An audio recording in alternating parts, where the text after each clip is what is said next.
राजकीय वर्तुळातून महत्त्वाची बातमी। मंत्री धनंजय मुंडे यांनी अमित शहांच्या पवारांवरील आरोपांना दुजोरा दिला।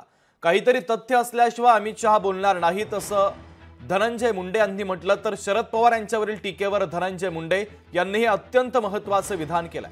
धनंजय मुंडेंच्या प्रतिक्रियेनंतर राजकीय वर्तुळामध्ये चर्चांना उधाण आलंय। दरम्यान भाजपच्या अधिवेशनामध्ये शरद पवार हे देशाच्या राजकारणातील भ्रष्टाचाराचा मोरक्या असल्याचा आरोप शहांनी केला होता। त्याला राष्ट्रवादीच्या धनंजय मुंडे यांनी दुजोरा दिल्यानं आता चर्चांना उधाण आलंय। तर या आरोपांना दुजोरा देण्यात आला तर काहीतरी तथ्य असल्याशिवाय अमित शहा बोलणार नाहीत असं महत्त्वाचं विधान मंत्री धनंजय मुंडे यांनी केलेलं आहे।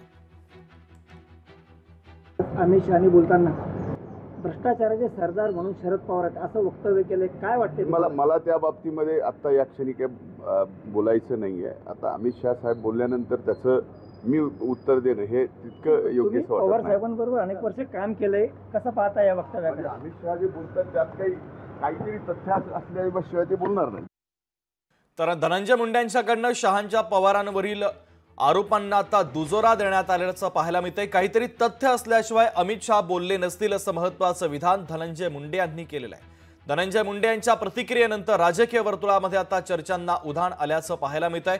महत्त्वाची आणि मोठी बातमी, अमित शहांनी भारतीय जनता पक्षाच्या महाअधिवेशनामध्ये शरद पवार यांना लक्ष्य केलं होतं, त्यांच्यावर निशाणा साधलेला होता आणि त्यांनी जे आरोप केले त्या आरोपांना आता दुजोरा मंत्री धनंजय मुंडे यांनीच दिलाय।